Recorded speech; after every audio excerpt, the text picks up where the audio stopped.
On a gloomy afternoon, with the sky reflecting the world's deepest shadows, Daniel, a solitary man, arrived in the small town of Hollow Creek.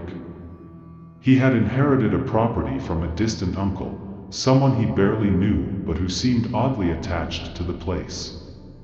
The house, tucked away at the end of a dirt road, was large and old, with tall windows that looked like eyes, watching anyone who dared to approach.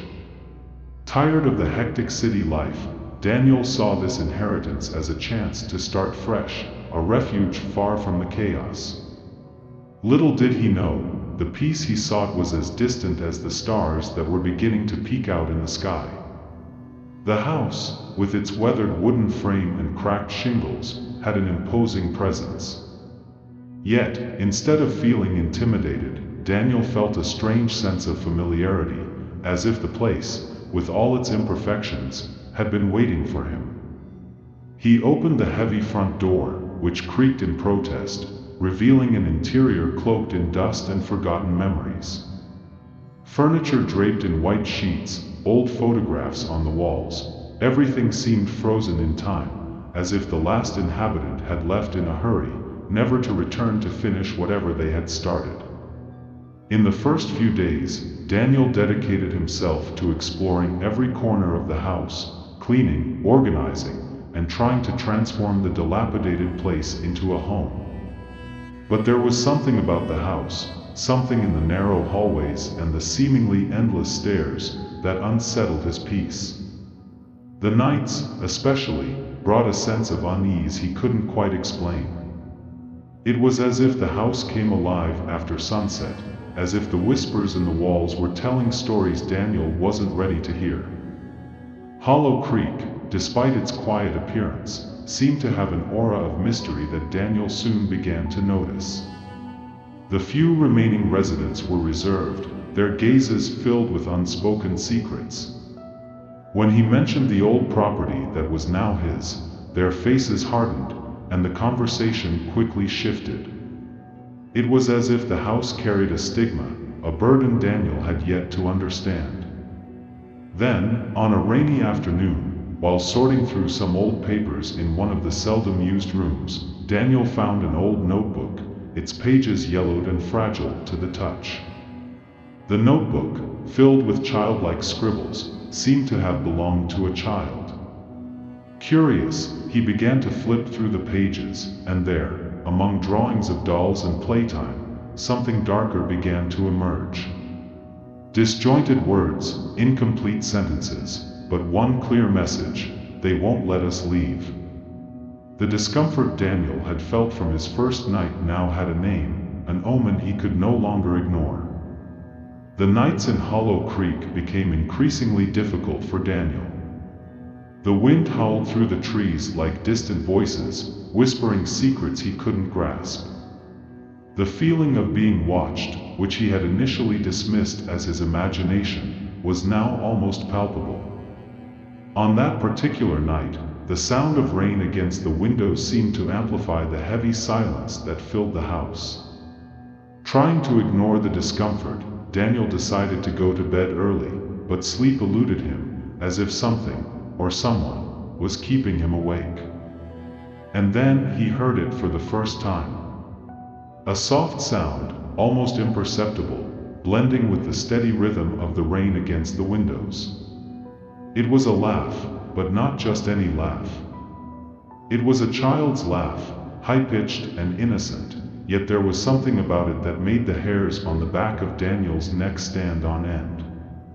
It was as if that innocence was tinged with a subtle malice, a hidden tone in the high notes that made his heart race with a growing sense of fear.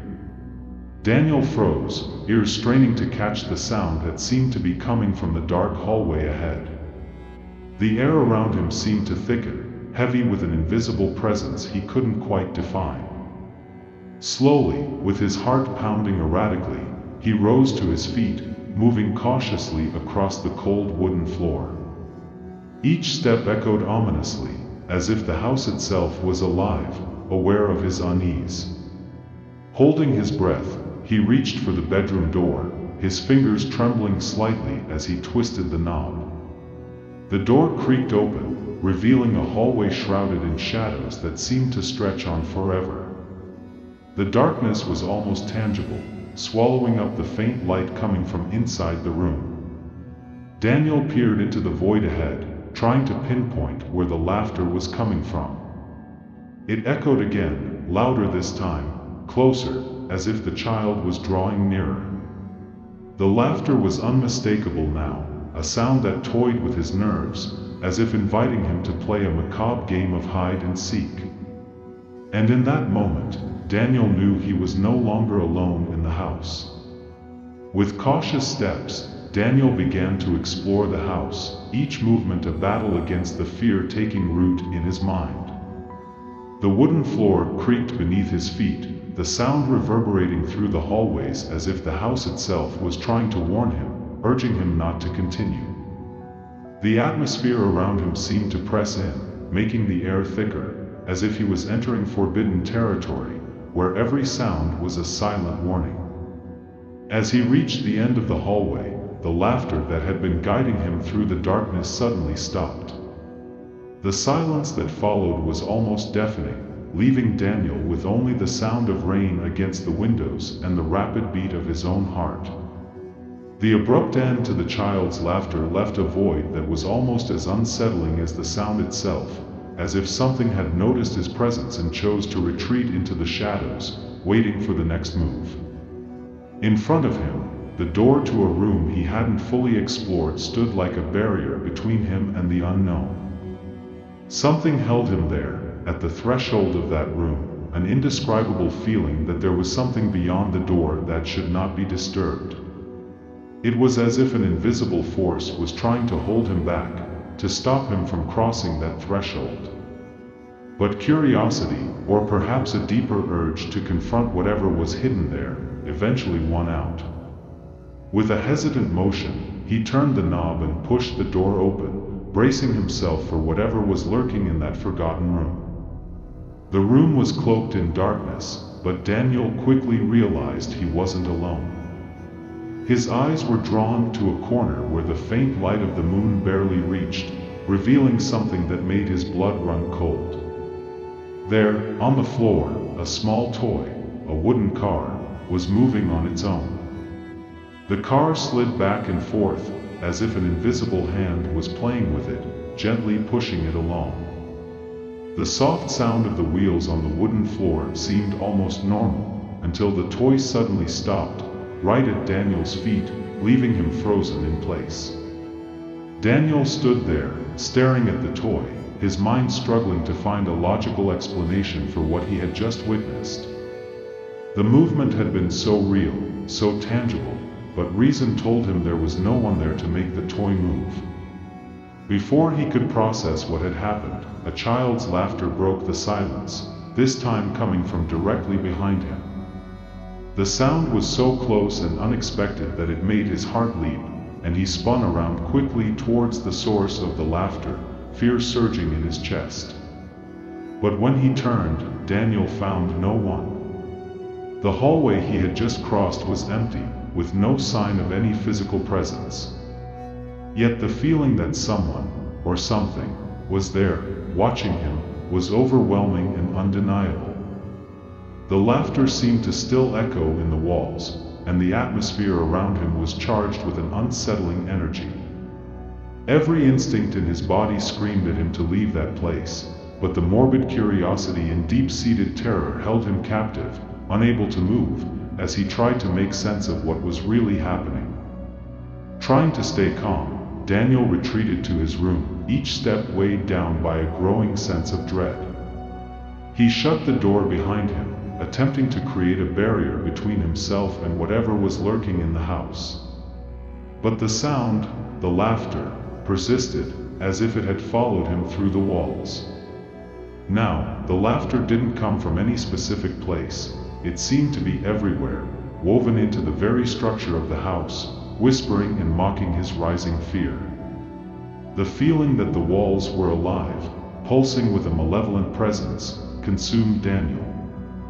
Every sound was amplified, every shadow seemed to move with a life of its own. He knew, without a doubt, that this was no dream. He was fully awake, and the terror he felt was real.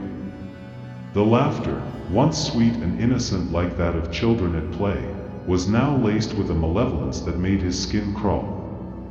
They were dark omens, echoing in his mind, warning him that something far worse was on its way. Deep down, Daniel understood that this night was just the beginning of something terrible. The sense of menace didn't fade, it only intensified, as if he was being slowly enveloped by an inevitable darkness.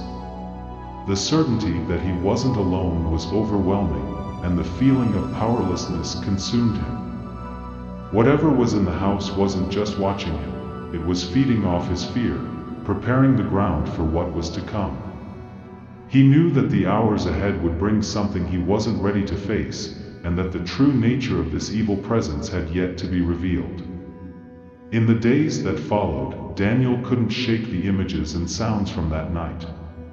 Every laugh, every whisper, seemed to haunt his thoughts, making it impossible to ignore what he had witnessed.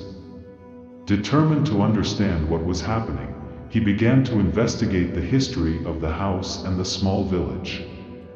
The questions that once met only with evasive glances and silence were now answered with reluctance, as if the townspeople knew that hiding the truth was futile.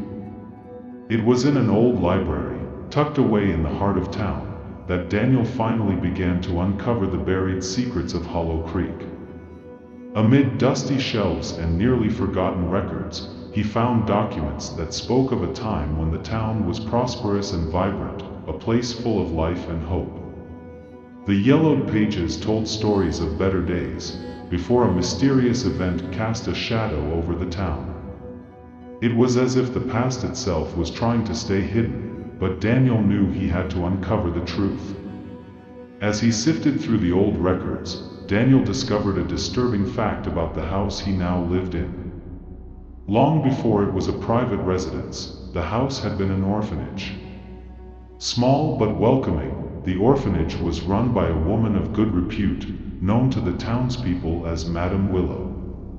She was respected and beloved in the community, and the orphanage was seen as a sanctuary for abandoned children, a place where they could find the care and love life had denied them. But what started as a haven eventually turned into something far darker. As Daniel delved deeper into his research, the pieces of the puzzle began to fall into place in a disturbing way. He found out that the orphanage, once a safe haven, had been the site of an unspeakable tragedy. The details were vague, almost as if someone had deliberately tried to erase the history. But the remaining records indicated that something terrible had happened under the roof of that orphanage, something that left an indelible mark not only on the house, but on the entire town. Daniel now knew that the secrets Hollow Creek harbored were darker than he could have ever imagined, and that the house he lived in was the epicenter of a story of pain and loss that still echoed to this day. The accounts Daniel uncovered were fragmented, as if time or a deliberate will had erased the most crucial details. Yet one thing was undeniable: something terrible had happened in that house. The pages of the old records hinted at a fateful night when the children of the orphanage mysteriously vanished. There were no signs of struggle, no evidence pointing to where they might have gone. It was as if they had simply evaporated into thin air, leaving behind a disturbing void that no one could comprehend. Madame Willow, the orphanage's matron, was found in a state of shock the next morning, unable to provide any coherent explanation. She insisted, with a distant look and a trembling voice, that the children were still in the house. She claimed she could hear them laughing and playing, as if nothing had happened. But when the townspeople entered the house to investigate, they found nothing but empty rooms and an unsettling silence. The house, once full of life, now exuded a sense of desolation that no one could ignore. After the disappearance, the house was quickly sealed off, and the incident, as inexplicable as it was, gradually faded from memory, buried under the other stories Hollow Creek had to tell. Over time, the memories of what happened that night turned into whispers and legends, swept under the rug of history where no one dared to look. But Daniel now knew that those forgotten secrets still haunted the walls of the house, and that the mystery of the missing children was far from resolved. A chill ran down Daniel's spine as he realized that the orphanage's story wasn't just a legend made up to scare the young. That old narrative, so easily dismissed as a ghost story, had deep roots in reality. The children who disappeared on that mysterious night were never found, and the few people who still remembered the incident spoke in hushed tones, as if fearing that the spirits themselves might be listening. What once seemed like a myth now became something tangible, something Daniel knew he had to confront. As the pieces of the puzzle fell into place, Daniel understood that the laughter he'd heard on those silent nights and the toy car that moved on its own weren't products of his overactive imagination. These strange events were echoes of a past that refused to be forgotten. The children who once laughed and played in that house were now trapped, existing in a limbo between the world of the living and the dead. They hadn't found peace, and their restless souls were manifesting in ways Daniel could no longer ignore. The weight of this revelation hit Daniel with overwhelming force. He knew that the childish laughter, which had become a constant presence, wasn't just a passing haunting. The children were there, trapped in a dark existence, unable to move on. Now, aware of this disturbing truth, Daniel felt the responsibility to do something about it, to try and free these tormented souls from their invisible prison. But at the same time, he wondered if he was truly prepared to face what really lurked in the shadows of the house.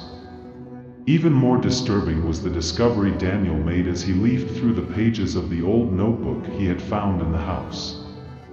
The final entry, written in a child's handwriting that seemed shaky and desperate, belonged to one of the orphanage's children.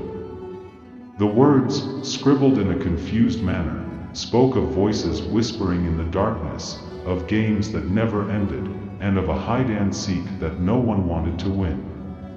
Every sentence was infused with fear and despair, as if the child knew they were trapped in a cycle from which there was no escape. The final phrase, "They won't let us leave," echoed in Daniel's mind, laden with a terrible meaning he was only beginning to understand.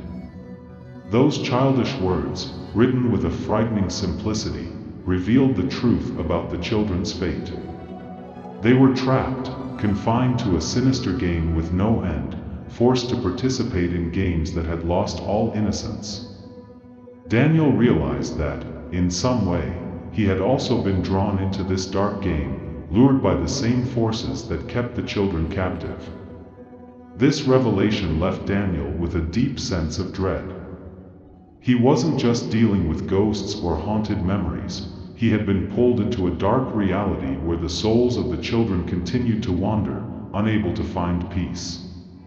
The hide-and-seek game they mentioned wasn't an ordinary game, but a macabre metaphor for the endless cycle of torment they endured. And now, Daniel found himself trapped in the same game, unsure if there would be a way out for him or those tormented souls. As Daniel read and reread those records, the laughter, once distant and faint, began to sound more frequently, as if the children knew he was getting closer to the truth. But what was this truth? What kept them there, trapped, eternally playing on the threshold between life and death? Daniel knew he needed answers, but he feared that in finding them, he might uncover something far darker than any nightmare his mind could conjure.